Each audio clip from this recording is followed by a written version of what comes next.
យើងមានពលមានសំខាន់ជាច្រើនខ្ញុំនឹងធ្វើការលំអិតនៅពេលបន្តិចទៀតនេះតែរឿងទី1ពាក់ព័ន្ធជាមួយនឹងស្នូក្របកំភ្លើងបានស្ងប់ស្ងាត់ទៅវិញហើយប៉ុន្តែសោកនាដកម្មសង្គ្រាមនៅតែបន្សល់ទុកស្លាកស្នាមឈឺចាប់ដែលមិនអាចបានលុបបំបាត់បានដែលមិនអាចបកកាយបានហើយរឿងរ៉ាវសំខាន់មួយទៀតដែលពាក់ព័ន្ធជាមួយនឹងកម្ពុជាថៃឯកភាពគ្នាបានលើបត់ឈប់បាញ់ហើយថៃយល់ព្រមនឹងដោះលែងយោធិនរបស់កម្ពុជាទាំង18នាក់ក្រោយការអនុវត្តបកដាបត់ឈប់បាញ់បាន72ម៉ោង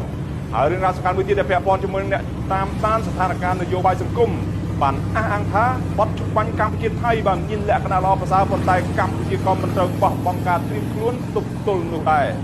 ហើយរឿងរ៉ាវសំខាន់មួយទៀតដែលពាក់ព័ន្ធជាមួយនឹងកិច្ចប្រជុំត្រីភាគីរវាងរដ្ឋមន្ត្រីការបរទេសកម្ពុជាថៃនិងចិនអំពីស្ថានភាពចំនួនរបស់កម្ពុជាថៃ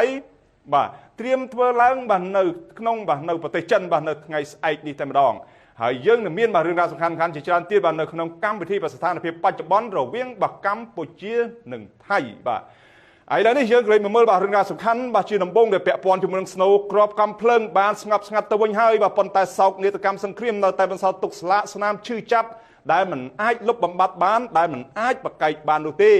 ស្នូក្របកំភ្លើងសន្ធឹកបាទកថាសំលេងយន្តហោះចម្បាំងបានស្ងប់ស្ងាត់ទៅវិញហើយគិតចាប់ពីម៉ោង12ថ្ងៃត្រង់នាថ្ងៃទី27ខែធ្នូនេះក្រោយពីភាគីកម្ពុជានិងថៃបានឯកភាពគ្នាបានលើបទឈប់បាញ់បន្ទាន់មួយ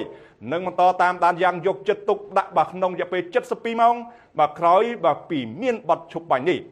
ការព្រមព្រៀងបទឈប់បាញ់នេះបាទជាដំណឹងដ៏ល្អមួយនឹងធ្វើបាទនឹងជាអ្វីដែលប្រជាជនកម្ពុជាបាទពេញមួយប្រទេសបាទទន្ទឹងរង់ចាំយ៉ាងអន្ទះសារដើម្បីឲ្យស្ថានភាពវិលមករកបាទប្រក្រតីភាពឡើងវិញក្រុមគ្រួសារអាចជួបជុំគ្នាហើយជីវភាពរស់នៅការងារនិងមុខរបររកស៊ីអាចដំណើរការបានធម្មតាឡើងវិញនៅក្នុងបរិបទនេះបាទបទឈប់បាញ់បន្ទាន់គឺជាជំហានដំបូងដ៏សំខាន់មួយសម្រាប់បន្ធូរបន្ថយភាពតានតឹងនិងបើកផ្លូវឲ្យមានការចរចាតាមផ្លូវការទូតដោយសន្តិវិធីនិងការកសាងទំនុកចិត្តបាទរវាងគ្នានឹងគ្នាទៅវិញទៅមក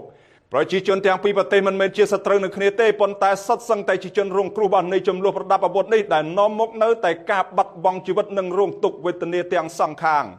យ៉ាងណាមិញបាទត្បិតថាសង្គ្រាមរយៈពេល21ថ្ងៃបានស្ងប់ស្ងាត់ទៅវិញក្តីប៉ុន្តែសោកនាដកម្មដែលបង្កឡើងដោយសារសង្គ្រាមបាននៅតែបន្សល់ទុកនៅភាពឈឺចាប់និងស្លាកស្នាមដែលមិនអាចលុបបំបាត់បាននៃប្រជាជាតិបាទទាំងពីរបាទកម្ពុជានិងថៃជាស្ដែងបាទគិតត្រឹមថ្ងៃទី27ខែធ្នូការប្រយុទ្ធគ្នាដ៏ខ្លាំងក្លារវាងកងទ័ពកម្ពុជានិងថៃបានធ្វើឲ្យបរដ្ឋស៊ីវិលបាទស្លុតត្រង់កម្ពុជាសរុបបាទស្លាប់សរុបបាទថាចំនួន31នាក់និងរងរបួស91នាក់បាទគណៈដែលជនភៀសសឹកវិញបាទមានរហូតដល់ទៅជាង630000នាក់ក្នុងនោះស្ត្រីមានជាង330,000នាក់និងកុមារជាង200,000នាក់និងខូចខាតទ្រព្យសម្បត្តិឯកជននិងសាធារណៈជាច្រើនផ្សេងទៀតនេះបើតាមទិន្នន័យរបស់ក្រសួងមហាផ្ទៃកម្ពុជាបាទដោយឡែកខាងភាគីថៃនោះវិញបើតាមទិន្នន័យផ្លូវការបានបង្ហាញថាមានជនស៊ីវិលបាទស្លាប់សរុប44នាក់និងរងរបួសជាច្រើននាក់ទៀតរីឯជនភៀសសឹកវិញបាទមានប្រមាណ40,000ទៅ50,000នាក់ឯណោះចំនួនប្រដាប់អាវុធតាមព្រំដែនបាទមិនត្រឹមតែបានឆក់យកជីវិតបាទជនស្លូតត្រង់ប៉ុណ្ណោះទេក៏ប៉ុន្តែក៏បានធ្វើឲ្យប៉ះពាល់ដល់ការធ្វើពាណិជ្ជកម្មការវិនិយោគនិងជះផលប៉ះពាល់អវិជ្ជមានជាច្រើនបាទដល់វិស័យទេសចរនៃប្រទេសទាំងពីរផងដែរ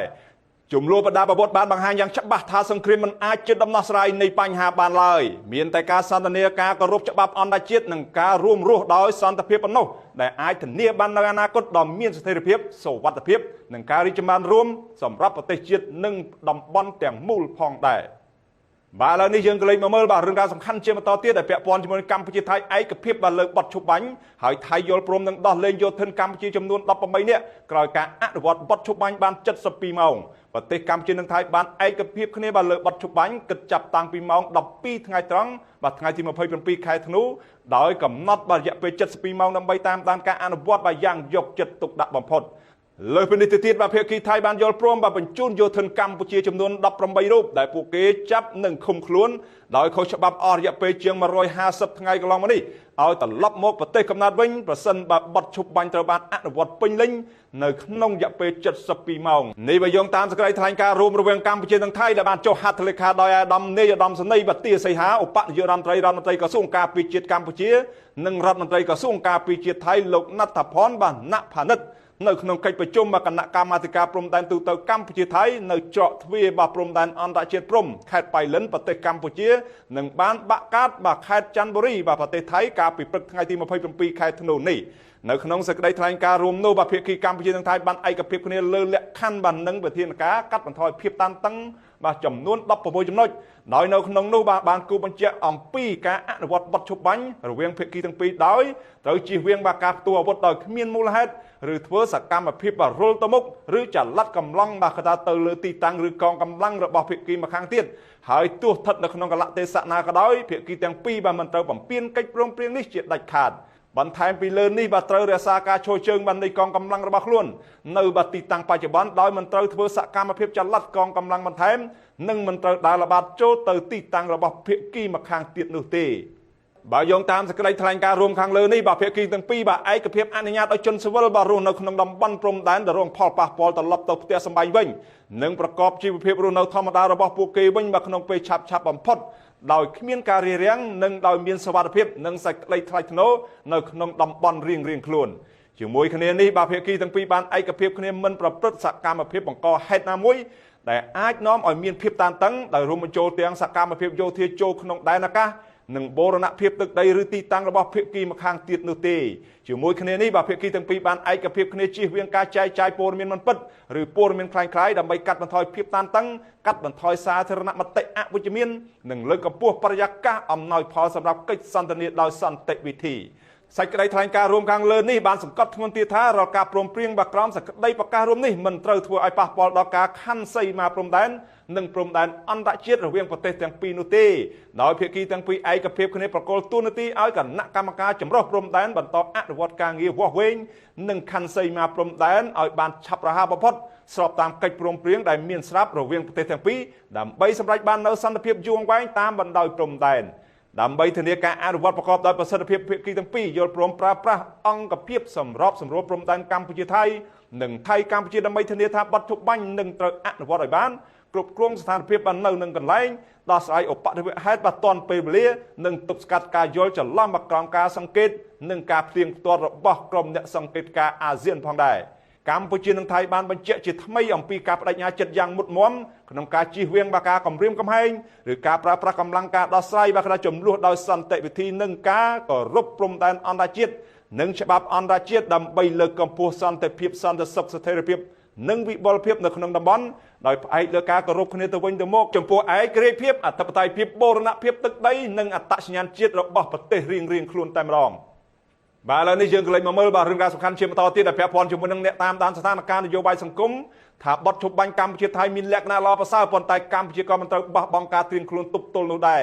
កម្ពុជានិងថៃបានឯកភាពគ្នាបាទអនុវត្តបទឈប់បាញ់បន្ទាន់រយៈពេល72ម៉ោងគិតចាប់តាំងពីម៉ោង12ថ្ងៃត្រង់ថ្ងៃទី27ខែធ្នូឆ្នាំ2025តទៅក្រោយប្រយុទ្ធគ្នាអស់រយៈពេលបាទក្រាម21ថ្ងៃ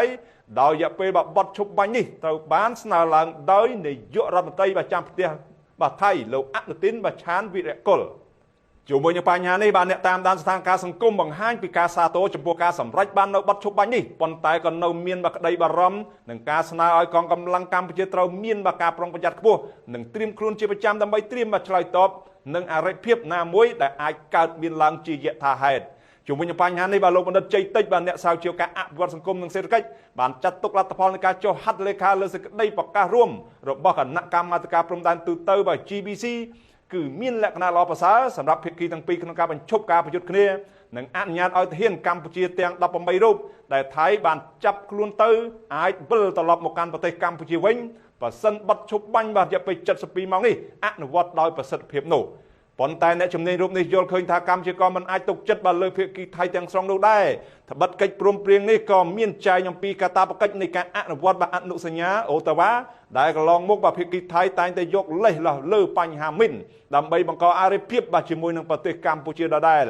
លនៅក្នុងន័យនេះបាទអ្នកជំនាញរូបនេះអំពាវនាវឲ្យភាគីកម្ពុជាបន្តប្រុងប្រយ័ត្នឲ្យបានខ្ពស់ទោះបីជាមានបទឈប់បាញ់យ៉ាងណាក្តីឥឡូវនេះបាទសូមស្ដាប់ការលើកឡើងរបស់លោកបណ្ឌិតជ័យតិចបន្តិចបាទខ្ញុំមើលឃើញថាចេតនារបស់ថៃនៅក្នុងកិច្ចព្រមព្រៀងផ្អាកប្រយុទ្ធនៅក្នុងរយៈពេល72ម៉ោងនេះបាទគឺមានចេតនាមួយចំនួនដែលខ្ញុំអាចប៉ាន់ស្មានទេបាទគឺទី1ពាក់ព័ន្ធទៅនឹងការសម្រាកកម្លាំងហើយការរៀបចំកងកម្លាំងឡើងវិញបាទទុកពេលរយៈពេល3ថ្ងៃនេះហើយទី2គឺគេចង់បង្ហាញទៅឆាកអន្តរជាតិថាយន្តការទ្វេភាគីគឺបានសម្រេចនូវលទ្ធផលដូច្នេះទេគឺរុញច្រាននូវយន្តការត្រីភាគីយន្តការពហុភាគីនិងការលូកដៃចូលពីមហាអំណាចដូច្នេះសម្រាប់ខាងភាគីកម្ពុជាត្រូវតែមានការប្រុងប្រយ័ត្នបាទគ្រប់ជំហានទាំងអស់នៅ ក្នុងរយៈពេលនេះដែរហើយក៏ធ្វើការសម្រួលកម្លាំងនៅក្រុងព្រៀបបាទឲ្យបានដិតដល់ហើយបងប្អូនជនភៀសសឹកយើងមួយចំនួនដែលមានលំនៅឋានចិត្តនោះឬក៏កន្លែងដែលយើងគិតថាអាចសមត្ថភាពនោះគឺអាចឲ្យពួកគាត់ត្រឡប់ទៅភូមិឋានវិញខ្លះបាទតែនៅតំបន់ដែលក្តៅមួយចំនួននោះបាទគឺយើងរក្សាសិនក្នុងរយៈពេល72ម៉ោងនេះក៏ដូចជាត្រៀមបាទជាងគោនៅគេហៅថាក្រុមអ្នកអង្កេតការអាស៊ាន AOT បាទចុះអង្កេតមើលឲ្យបានល្អិតល្អន់ទៅលើចំណុចទាំង11ដែលបានឯកភាពគ្នាហើយនឹងយន្តការទាំង5បាទនៅក្នុងកិច្ចព្រមព្រៀងនេះជាមួយគ្នានេះបាទលោកបណ្ឌិតយ៉ុងពៅបាទអ្នកជំនាញភូមិសាស្ត្រនយោបាយបានអះអាងថាបើទោះបីជាកម្ពុជាថៃបានចុះហត្ថលេខាលើសេចក្តីប្រកាសរួមបទឈប់បាញ់ក៏ពិតមែនប៉ុន្តែភាគីកម្ពុជាគួរតែបន្តត្រៀមខ្លួនឲ្យបានរួចរាល់ដើម្បីទប់ទល់នឹងអរិភាពណាមួយដែលភាគីថៃអាចបង្កឡើងដើម្បីបាទធ្វើជាលេសបង្កើតចំនួនបន្តទៀតបើថាកន្លងមកបាទទោះបីជាមានប្រទេសមហាអំណាចនិងប្រធានអាស៊ានធ្វើជាសាក្សីយ៉ាងណាក៏ដោយក៏ប៉ុន្តែភាគីថៃនៅតែបំពេញដូច្នេះកម្ពុជាមិនអាចដាក់ក្តីសង្ឃឹមឬជឿជាក់ទាំងស្រុងទៅលើភាគីថៃបានទេឥឡូវនេះបាទសូមស្ដាប់ការលើកឡើងរបស់លោកបណ្ឌិតយ៉ងពៅដូចតទៅបាទយើងដឹងហើយថាសេចក្តីថ្លែងការណ៍រួមប្រកាសរួមនៅទីក្រុងកូឡាលំពូដែលមានប្រធានាធិបតីសហរដ្ឋអាមេរិកជាសាក្សីមានលោកអានវ៉ៃប្រហ៊ីនជាប្រធានអាស៊ានជាសាក្សីតំណាងឲ្យប្រទេសអាស៊ានទាំងមូលក៏ថៃមិនគោរពផងអញ្ចឹង72ម៉ោងនេះវាគ្រាន់តែជាការរៀបចំតាក់ទិកយុទ្ធសាស្ត្រថ្មីរបស់ភាគីថៃទេតែយ៉ាងណាក៏ជា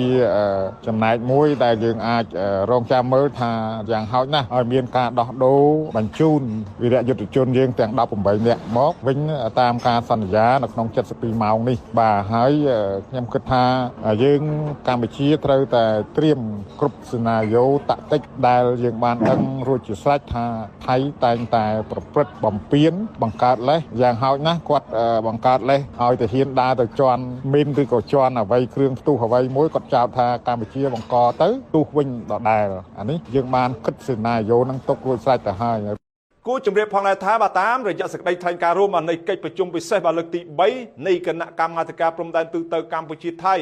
ភាគីកម្ពុជានិងថៃនឹងបានសម្រេចបាទអនុវត្តបាទបទឈប់បាញ់រយៈពេល72ម៉ោងដោយគិតចាប់តាំងពីម៉ោងបាទ12ថ្ងៃត្រង់ថ្ងៃទី27ខែធ្នូនេះ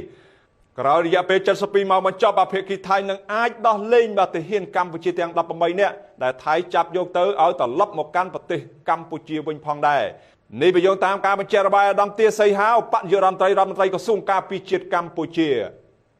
បាទឥឡូវនេះយើងក៏លេចមកមើលបាទរឿងរ៉ាវសំខាន់ជាបន្តទៀតដែលពាក់ព័ន្ធជាមួយនឹងកិច្ចប្រជុំត្រីភាគីរវាងរដ្ឋមន្ត្រីការបរទេសកម្ពុជាថៃនិងចិនអំពីស្ថានភាពចំនួនព្រំដែនកម្ពុជាថៃត្រៀមធ្វើឡើងនៅប្រទេសចិននៅថ្ងៃស្អែកនេះហើយបន្ទាប់ពីកម្ពុជានិងថៃបានព្រមព្រៀងគ្នាបាទលើបទឈប់បាញ់នៅថ្ងៃទី27បាទខែធ្នូនេះ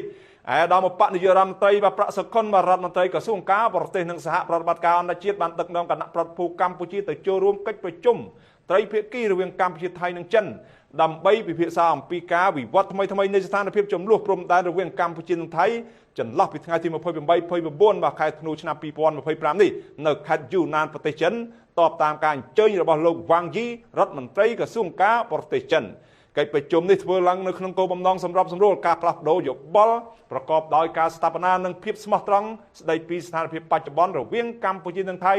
ដើម្បីពង្រឹងការជឿទុកចិត្តគ្នាទៅវិញទៅមកជំរុញការកាត់បន្ថយភាពតានតឹងនិងក៏ដូចជាការស្ដារឡើងវិញបាននៅសន្តិភាពសន្តិសុខនិងស្ថិរភាពនៅតាមតំបន់ព្រំដែនកម្ពុជាថៃផងដែរក្រៅពីកិច្ចប្រជុំត្រីភាគីអាដាមប្រាក់សុខុននឹងមានជំនួបដាច់ដライជាមួយនឹងលោកវ៉ាងយីមួយបន្ថែមទៀតដើម្បីពង្រឹងកិច្ចសហប្រតិបត្តិការនិងភាពជាដៃគូដ៏រឹងមាំរវាងកម្ពុជានិងចិនដែលរួមចំណែកដល់សន្តិភាពសន្តិសុខស្ថិរភាពនិងការអភិវឌ្ឍក្នុងតំបន់និងពិភពលោកទាំងមូលផងដែរជាថ្មីម្ដងទៀតបាទក្រសួងការបរទេសកម្ពុជាបានបញ្ជាក់អំពីជំហរយ៉ាងមុតមមរបស់កម្ពុជាក្នុងការប្រកាន់ខ្ជាប់នៅការដោះស្រាយទំនាស់និងចំនួនទាំងឡាយតាមគ្រប់មធ្យោបាយសន្តិវិធីការសន្ទនា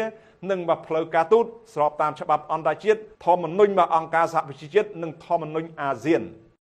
យើងមកបិទបញ្ចប់បាទរឿងរ៉ាវសំខាន់ចុងក្រោយបាទដែលពាក់ព័ន្ធជាមួយនឹងប្រធានអាស៊ានបដូវវេនបាទស្វាគមន៍ចំពោះបទឈប់បាញ់កម្ពុជាថៃនិងសង្ឃឹមថាភាគីទាំងពីរនឹងអនុវត្តដោយភាពស្មោះត្រង់លោកអានវ៉ាអ៊ីប្រាហ៊ីមនាយករដ្ឋមន្ត្រីម៉ាឡេស៊ីនិងជាប្រធានអាស៊ានបដូវវេននៅថ្ងៃទី27ខែធ្នូនេះបានសរសេរសារនៅលើបណ្ដាញសង្គមបង្ហាញពីការស្វាគមន៍ចំពោះបទឈប់បាញ់ដែលបានព្រមព្រៀងគ្នារវាងកម្ពុជានិងថៃដែលទើបតែបានចូលជាធរមានបាននៅវេលាម៉ោង12ថ្ងៃត្រង់នៅថ្ងៃទី27ខែធ្នូនេះលោកអានវ៉ាអ៊ីប្រាហ៊ីមបានបន្ថែមថាការសម្រេចចិត្តបញ្ឈប់ការប្រយុទ្ធគ្នានិងរក្សាកងកម្លាំងបាននៅនឹងកន្លែងឆ្លុះបញ្ចាំងពីការទទួលខុសត្រូវរួមគ្នាថា ការអត់ធ្មត់គឺត្រូវបានធ្វើឡើងជាពិសេសដើម្បីផលប្រយោជន៍ប្រជាជនស៊ីវិលប្រធានអាស៊ានបដូវវេនរូបនេះបានគូបញ្ជាក់ទៀតថាយោងទៅលើបក្រាសេចក្តីថ្លែងការណ៍រួមបានកំណត់ប្រធានការជាក់ស្ដែងនិងវិជ្ជមានមករួមទាំងការទៀងទាត់ដោយក្រុមអ្នកសង្កេតការណ៍អាស៊ាននិងទំនាក់ទំនងដោយផ្ទាល់រវាងអាជ្ញាធរការពីជាតិទាំងអស់នេះគឺជាការផ្ដល់មូលដ្ឋានសម្រាប់ស្ថិរភាពហើយលោកសង្ឃឹមថាភាគីទាំងពីរនឹងអនុវត្តបាសវាឲ្យបានស្មោះត្រង់ជាទីបំផុតលោកអានវ៉ាអ៊ីប្រាហ៊ីមបានសង្កត់ធ្ងន់ទៀតថានៅពេលដែលប្រទេសម៉ាឡេស៊ីបានបកលតំណែងប្រធានអាស៊ានទៅឲ្យប្រទេសហ្វីលីពីននៅពាក់កណ្ដាលអាធ្រាត្រថ្ងៃទី1 ខែមករាឆ្នាំ2026ខាងមុខនេះម៉ាឡេស៊ីនឹងនៅតែគាំទ្របក្រាកិច្ចខិតខំប្រឹងប្រែងទាំងអស់ដើម្បីធានាថាកិច្ចខិតខំប្រឹងប្រែងទាំងអស់នោះត្រូវបានគោរពគណៈដែលកិត្យានុភាពនិងភាពបច្ចេកជារបស់អាស៊ានគឺជាតំបន់សន្តិភាពដែលត្រូវបានថែរក្សាតែម្ដងកិនភីអ្នកជំនាញវិទ្យាសាស្ត្រនយោបាយបានលើកឡើងថាបើតាមការស្ទង់មតិនៅក្នុងប្រទេសថៃគណៈបកប្រជាជនថៃបានឈរលើលេខរៀងទី1ដែលមានប្រជាប្រិយភាពខ្លាំងជាងគេតែយ៉ាង